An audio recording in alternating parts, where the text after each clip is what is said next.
Welcome to Radha channel. ನೋಡಿ, ನಾನಿವತ್ತು dry fruits ಗೋಂದ್ ಲಡ್ಡು ಮಾಡಿ ತೋರಿಸ್ತಾ ಇದ್ದೆ. ನೋಡಿ, ಗೋಂದ್ ಅಂದರೆ ಇದೆ.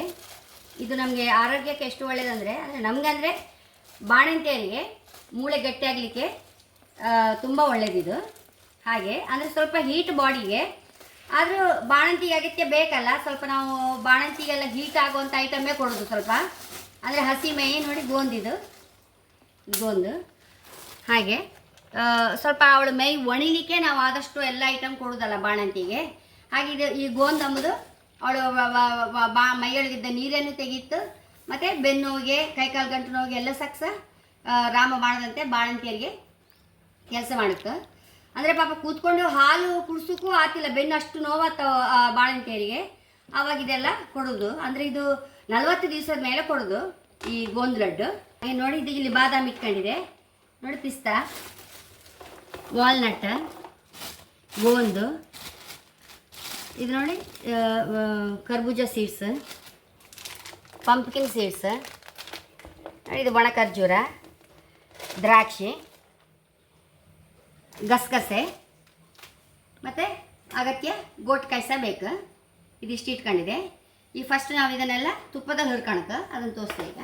ನೋಡಿ, ನಾನು ಈ ಗೋಂದ್ ಲಡ್ಡುಗೆ ಒಟ್ಟು 1 2 3 4 5 6 7 8 9 ಗೋಂದ್ ಸೇರಿಸಿ 10 ಐಟಮ್ ಹಾಕ್ತಾಯಿದ್ದೆ. ಇದನ್ನೀಗ ತುಪ್ಪದಲ್ಲಿ ಹುರಿದು ಹೇಗೆ ಅಂತ ತೋರಿಸ್ತೆ. ನೋಡಿ, ಮನೆ ತುಪ್ಪವೇ ಹಾಕಂತ ಇದ್ದೆ.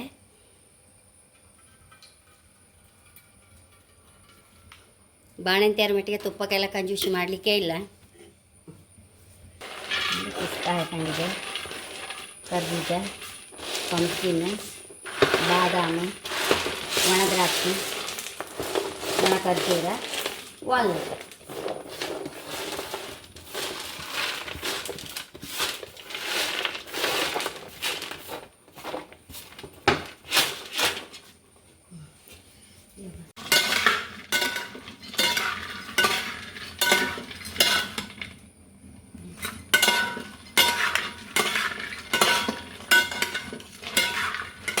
ಸ್ವಲ್ಪ ರೋಸ್ಟ್ ಆಗುವಷ್ಟು ಹುರ್ಕೊಳಕ್ಕೆ ಇದನ್ನು ಹುರಿದಾದ್ಮೇಲೆ ತೋರಿಸ್ತೇವೆ. ಮತ್ತೆ ಇನ್ನೊಂದು ಬಾಣಲೆ ತುಪ್ಪ ಹಾಕಂತ ಇದ್ದ ಗೋಂದ್ ಹುರ್ಕೊಂಬಕ್ಕೆ.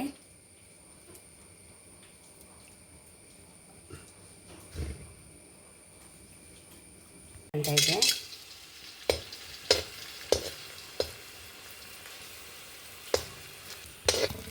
ಹೀಗೆಲ್ಲ ಕಾಸಿಟ್ಕಂತೆ ಗೋಂದ್ ಹುರ್ಕೊಂಡಾಯ್ತು. ಈಗ ಗಸಗಸೆ ಮತ್ತು ಗೋಟ್ಕಾಯಿ ಹುರ್ಕೊಂಬ 100 ಗ್ರಾಮ್ ಹಾಕಂತ ಇದ್ದೆ. ಗಸಗಸೆ 100 ಗ್ರಾಮ್ ಹಾಕೊಂಡಿದೆ.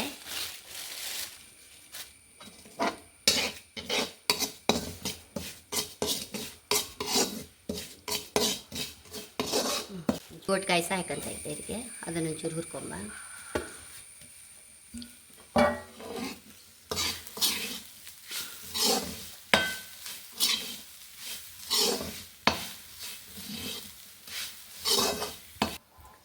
ಇದನ್ನು ಹುರಿದಾಯ್ತು. ಈಗ ಇದನ್ನು ಸಹ ಇದಕ್ಕೆ ಹಾಕೊಂಡ್ಬಿಡುವ.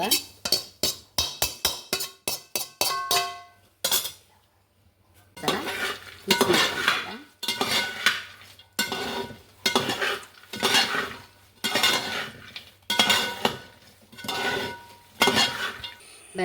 ಬೆಲ್ಲದ ಪಾಕಕ್ಕೆ ಇಟ್ಕೊಂಬ. ಪ್ಯೂರ್ ಆರ್ಗ್ಯಾನಿಕ್ ಬೆಲ್ಲವೇ ಹಾಕಂತ ಇದ್ದೆ.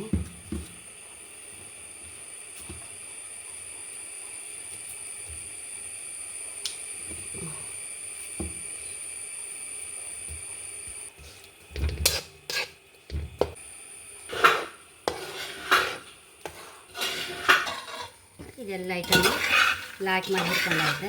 ಈಗ ಇದನ್ನು ಮಿಕ್ಸಿಯಲ್ಲಿ ಒಂಚೂರು ಹೊಡಿ ಮಾಡ್ಕೊತೆ. ಒಂಚೂರು ಹೊಡಿ ಮಾಡ್ಕೊಂಡು ಬಂದೆ. ಒಂದು ಸ್ವಲ್ಪ ಬೆಣ್ಣೆ ಥರ ಆತ ಬಂತು. ನಮಗೇನು ಎಳ್ಳುಂಡೆ, ಗೇರು ಉಂಡೆ ಥರ ಏನು ಆಗಬೇಕಂತಿಲ್ಲ. ತಗೊಂಬ ಇದನ್ನು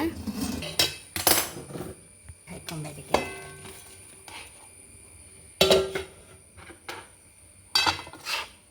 ಸರಿ ಮಿಕ್ಸ್ ಮಾಡ್ಕೊಂಬ. ಒಂದ್ಸಲ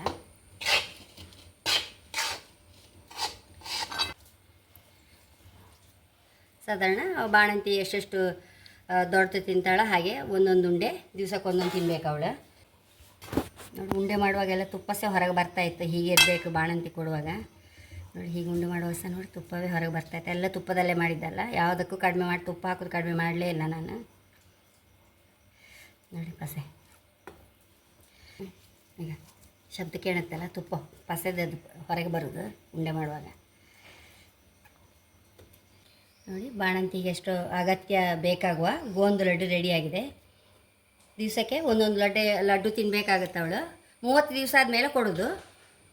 ಈ ಮುಂಚುಕಜ್ಜಪ್ಪ ಅಂತೂ ದಿವಸ ಊಟ ಮಾಡೋದು.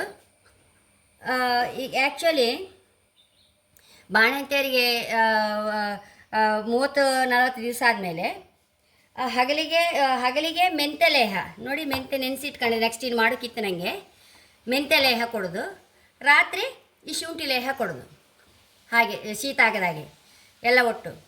ಮತ್ತು ಈ ಮುಂಚುಕಜ್ಜಪ್ಪ ಕೆಲವರು ತುಂಬ ಜನರಿಗೆ ಡೌಟ್ ಇತ್ತು, ಹೀಟ್ ಅಲ್ವಾ ಬಾಡಿಗೆ ಹೇಳಿ. ಹೀಟ್ ಆಗೋದಿಲ್ಲ, ಯಾಕೆಂದರೆ ಮತ್ತು ನಾವು ಒಳ್ಳೆ ಫುಡ್ಡು ಕೊಡ್ತೇವಲ್ಲ. ಈಗ ನೋಡಿ ಪಡವಲಕಾಯಿ, ಹೀರೆಕಾಯಿ ತೊವೆ, ಹೆಸರುಬೇಳೆ ತೊವೆ, ಏನಾದ್ರು ಬೆಳ್ಳುಳ್ಳಿ ಒಗ್ಗರಣೆ ಹಾಕಿ ಅದೆಲ್ಲ ಜೀವಕ್ಕೆ ತಂಪಲ್ಲ. ಹಾಗಾಗಿ ಅದು ತಿನ್ನುವಾಗ ಹೀಟ್ ಆಗೋದಿಲ್ಲ ನಮಗೆ. ಈ ಬಾಳೆ ಹೂವಿದ್ದು ಏನಾಗೋದಿಲ್ಲ, ರಿಚ್ಚು ಅದರಲ್ಲಿ ಫೈಬರ್ ಬಾಳೆ ಹೂವಲ್ಲಿ. ಕೆಲವರಿಗೆ ಏನು ತಿನ್ನೋದು ಅದೊಂದೇ ತಿಂದರೆ ಮತ್ತು ಮೋಷನ್ ಎಲ್ಲ ಆಗೋದಿಲ್ಲ. ಹಾಗೆ ನಾವು ಅದೊಂದೇ ತಿಂದು ಕೂತ್ಕೊಳ್ಳೋದಿಲ್ಲಲ್ಲ, ಬಾಣಂತಿಗೆ ಸಹ ಹಾಗೆ ಕೊಡೋದಿಲ್ಲ, ಅದೊಂದನೇ ಕೊಡೋದಿಲ್ಲ, ಬೇರೆ ಐಟಮ್ ಎಲ್ಲ ಸಹ ಕೊಡ್ತೇವಲ್ಲ. ಹಾಗಾಗಿ ಏನಾಗೋದಿಲ್ಲ.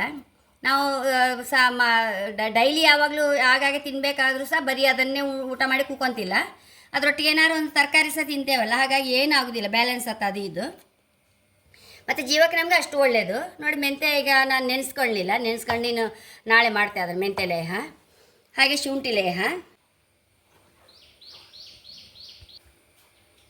ನೋಡಿ, ಇದು ಹೇರ್ ಆಯಿಲ್ ಇದು ನೋಡಿ, ಕಲರ್ ಎಲ್ಲ ಹೇಗೆ ಬಂದಿದೆ ನೋಡಿ, ಅಷ್ಟು ಒಳ್ಳೆಯದು ತಲೆಗೆ. ತಲೆಗೆ ನಮ್ಮ ಅತ್ತೆ ಅಂತೂ ತಲೆಗೆ ಎಣ್ಣೆ ಹಚ್ಚಿದ ಮೇಲೆ ಸರಿ ತಲೆಗೆ ಹೊಡಿತಾಯಿದ್ರು ಬಿಸಿನೀರಲ್ಲಿ, ಏನಾಗಿಲ್ಲ, ಹೈ ಕ್ಲಾಸ್ ಆಯ್ತು ಎಲ್ಲ ತಲೆ ಒಳಗೆಲ್ಲ ಹೋಗಿ ಎಣ್ಣೆ.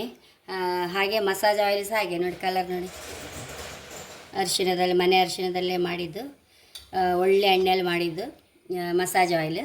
ಹಾಗೆ ಬೇಬಿ ಆಯಿಲ್ ಅಂತೂ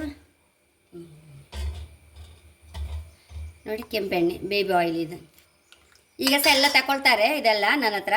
ಹಾಗೆ ಮತ್ತು ನೋಡಿ ದಶಮೂಲಾರಿಷ್ಟ, ಇದು ಅಗತ್ಯ ಬೇಕು ಬಾಣಂತಿಗೆ. ದಶಮೂಲಾರಿಷ್ಟ ಆರ್ಡ್ರ್ ಕೊಟ್ಟಿದ್ದಾರೆ ಅವರು, ನಾನು ತರಿಸಿದೆ ಆಯುರ್ವೇದಿಕ್ ಅಂಗಡಿಯಿಂದ. ಬಾಣಂತಿಗೆ ಅಗತ್ಯ ಬೇಕು. ಇದು ಮೈಯೆಲ್ಲ ಒಣಗಲಿಕ್ಕೆ, ಹಸಿ ಮೈಯೆಲ್ಲ ಡ್ರೈ ಆಗಲಿಕ್ಕೆ ಕೊಡ್ತಾರೆ ಇದನ್ನು ದಶಮೂಲಾರಿಷ್ಟ. ಹಾಗೆ ನೋಡಿ, ಈಗ ಕಡೆಮದ್ದು ಅಂದರೆ ಕೆಲವರಿಗೆ ಇದೆ, ಈ ಬಾಳೆ ಹೂವಿದ್ದು ಕಡೆಮದ್ದೇಳಿ ಹೇಳ್ತಾ ಇದ್ರು, ಅದಲ್ಲ ಅದು. ನಾನು ಅದಕ್ಕೆಲ್ಲ ಉತ್ತರ ಕೊಡೋಕ್ಕೆಲ್ಲ ನಂಗೆ ಟೈಮೇ ಇಲ್ಲ, ತುಂಬ ಒಂದು ನಿಮಿಷ ಟೈಮ್ ಸಿಗೋದಿಲ್ಲ. ನಮ್ಮಲ್ಲೆಲ್ಲ ಕಡೆಮದ್ದು ಹೇಳೋದು ಅದಕ್ಕೆ, ಅದು ಖಂಡಿತ ಕಡೆಮದ್ದಲ್ಲ. ಇದು ಬಾಳೆ ಹೂವಿದು ಊಟಕ್ಕೆ, ಅನ್ನಕ್ಕೆ ಹಾಕಿ ತುಪ್ಪ ಹಾಕಿ ಊಟ ಮಾಡುವಂಥದ್ದು, ಅದು ಲೇಹ ಅಲ್ಲ. ಅದು ಲೇಹ ಅಂದರೆ ನೋಡಿ, ಇದು ಲೇಹ ಅಂದರೆ ಆ್ಯಕ್ಚುಲಿ ಇದೆ ಶುಂಠಿ ಮತ್ತು ಬೆಳ್ಳುಳ್ಳಿ ಹಾಕಿದ್ದು. 30 ದಿವಸದ ನಂತರ ಕೊಡ್ಲಿಕ್ಕೆ ಶುರು ಮಾಡ್ತಾರೆ ಬಾಣಂತಿಗೆ. ಅಷ್ಟುವರೆಗೂ ಇದೇ ಎಲ್ಲ ಅಡಿಗೆಗಳು, ಒಳ್ಳೆ ಹೀರೆಕಾಯಿ ಪಲ್ಯ, ಪಡವಲಕಾಯಿ ಪಲ್ಯ, ಗುಂಬಳಕಾಯಿ ಪಲ್ಯ, ನಮ್ಮ ರಕ್ತ ಶುದ್ಧಿ ಮಾಡಿ ಒಳ್ಳೆ ರಕ್ತ ವೃದ್ಧಿ ಮಾಡುತ್ತೆ ಅವೆಲ್ಲ. ಅದಕ್ಕೆ ಅದನ್ನೆಲ್ಲ ಕೊಡೋದು. 30 ದಿವಸ ಆದಮೇಲೆ ಈ ಲೇಹಗಳು ಕೊಡುವಂಥದ್ದು. ಒಂದು ಇದು ಶುಂಠಿ ಲೇಹ. ಈ ಡ್ರೈ ಫ್ರೂಟ್ಸ್ ಲಡ್ಡು ಬದಲಿಗೆ ಕೆಲವರು ಕಡೆಮದ್ದು ಹೇಳಿ, ಕಡೆಮದ್ದು ಅಂದರೆ ಇದೆ ನೋಡಿ, ಬಾಳೆ ಹೂವು, ತೆಂಗಿನ ಹೂವು ಇದರಲ್ಲಿ ಮಾಡುವಂಥದ್ದು. ಇದ್ರ ಮುಂದೆ ಇದನ್ನು ಸಹ ಮಾಡಿ ತೋರಿಸ್ತೇನೆ ನಾನು. ಕಡೆಮದ್ದು ಹೇಳಿ ಕೆಲವರು ಡ್ರೈ ಫ್ರೂಟ್ಸ್ ಲಡ್ಡು ಕೊಡ್ತಾರೆ, ಕೆಲವರು ಇದು ಮಾಡ್ತಾರೆ. ಎರಡರಲ್ಲಿ ಒಂದು ಮಾಡೋದು. ನಾನು ಇದನ್ನು ಸಹ ಒಂದು ಮಾಡ್ತಾಯಿದ್ದೆ, ಯಾರು ಬೇಕಾದ್ರೆ ತಗೊಳ್ಬೋದು. ಎಲ್ಲರೂ ತುಂಬ ಇಷ್ಟ ಆಗ್ತಾ ಇತ್ತಲ್ಲ, ಈಗ ಯಾರಿಗೂ ಗೊತ್ತಿಲ್ಲ, ಅದಕ್ಕೋಸ್ಕರ ನಾನು ಪರಿಚಯ ಮಾಡಿಸ್ತಾ ಇದ್ದೆ. ಹಾಗೆ ಮೆಂತ್ಯ ಲೇಹ ಹಗಲಿಗೆ ತಿನ್ನೋದಂತೆ, ಶುಂಠಿ ಲೇಹ ರಾತ್ರಿ ತಿನ್ನೋದು. ಹಾಗೆ ಎರಡು ಸಹ ಇಟ್ಕೊಳ್ತಾರೆ ಎಲ್ಲರೂ. ಮತ್ತೊಂದು ವಿಷಯ ಹೇಳೋಕ್ಕೆ ಇಷ್ಟಪಡ್ತೇನೆ ನೋಡಿ, ಒಂದು ಬಾಣಂತಿ ಅಂದರೆ ಅವಳು ಒಂದು ಬರೀ ಮಗು ಬರೋ ಖುಷಿ ಬೇರೆ, ಮತ್ತು ಅವಳಿಗೆ ಅದಕ್ಕಿಂತ ಹೆಚ್ಚು ಖುಷಿ ಇನ್ನು ತಾಯಿ ಮನೆ ನನ್ನ 4-5 ತಿಂಗಳು ಇರ್ತೇ ಅಲ್ಲ, ಅದೇ ಒಂದು ಖುಷಿ ಅವಳಿಗೆ. ಅಷ್ಟು ಖುಷಿಯಲ್ಲಿ ಬರೋ ಹೆಣ್ಣು ಮಗಳಿಗೆ ಒಳ್ಳೆ ರೀತಿ ಬಾಣಂತನ ಕಳಿಸೋದು ನಮ್ಮ ಕರ್ತವ್ಯ ಅಲ್ಲ. ಹಾಗೆ ತಾಯಿಂದ್ರೆಲ್ಲ ಚಂದದಲ್ಲಿ ಹಾರೈಸೋದು ನಾನಷ್ಟೇ, ಮತ್ತೆ ಅಂತ ಅಲ್ಲ. ನಮ್ಮನ್ನೆಲ್ಲ ಮುಗೀತೀನಿ, ನಮ್ಮ ಮಕ್ಕಳದೆಲ್ಲ. ಬಾಣಂತಿ ಯಾರು ಬರ್ತಾರೋ ಚಂದದಲ್ಲಿ ಆರೈಕೆ ಮಾಡಿ ಕಳಿಸಿ, ಖುಷಿ ಪಟ್ಟು ಪಾಪ ತಾಯಿ ಮನೆಗೆ ಬರೋದೇಳಿಗೆ ಅಷ್ಟು ಖುಷಿ ಅವಳಿಗೆ. ಮದುವೆ ಹೋದವಳು ಅಷ್ಟು ಖುಷಿಯಲ್ಲಿ ಬರೋವಳಿಗೆ ಚಂದದಲ್ಲಿ ಬಾಣಂತನ ಮುಗಿಸಿ ಕಳಿಸಿ ಹೇಳೋಕ್ಕೆ ಇಷ್ಟಪಡ್ತೇನೆ ನಾನು. ಗೋಂದು ಲಡ್ಡು ಬಾಣಂತಿಯರು ಮಾತ್ರ ತಿನ್ನಬೇಕಂತಿಲ್ಲ, ಎಲ್ಲರೂ ತಿನ್ಬೋದು. ಯಾರಿಗಿಷ್ಟ ಆತ ಅವರು ಮಾಡ್ಕೊಂಡು ತಿನ್ಬೋದು, ಆರೋಗ್ಯಕ್ಕೆ ಅಷ್ಟು ಒಳ್ಳೆಯದು. ಹಾಗೆ ನನ್ನ ಚಾನಲ್ ಇಷ್ಟ ಆದರೆ ಸಬ್ಸ್ಕ್ರೈಬ್ ಮಾಡಿ, ಲೈಕ್ ಮಾಡಿ, ಕಾಮೆಂಟ್ ಮಾಡೋದಂತೂ ಮರೆಯಬೇಡಿ. Thank you.